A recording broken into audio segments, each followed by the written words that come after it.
रात चोली के सियो दिल में रात चोली के सियो दिल में ढील हो गई।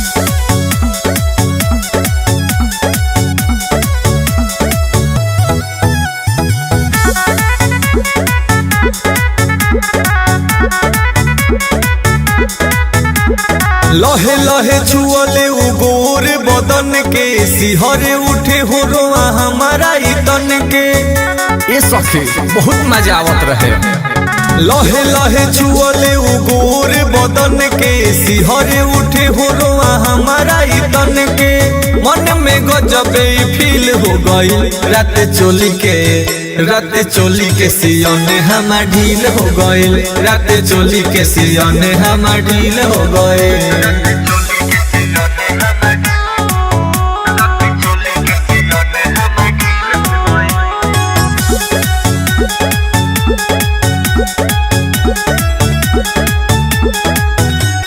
लाज सखी उनका से कुछ न कहनी दिले ऐसा छोटे रात होश में न रहनी। का कही सखी लाज सखी उनका से कुछ न कहनी दिले ऐसा छोटे रात होश में न रहनी। भोरे में चलल मुश्किल हो गई रात चोली के सियोने हम ढील हो गइल। रात चोली के सियोने हम ढील हो गइल।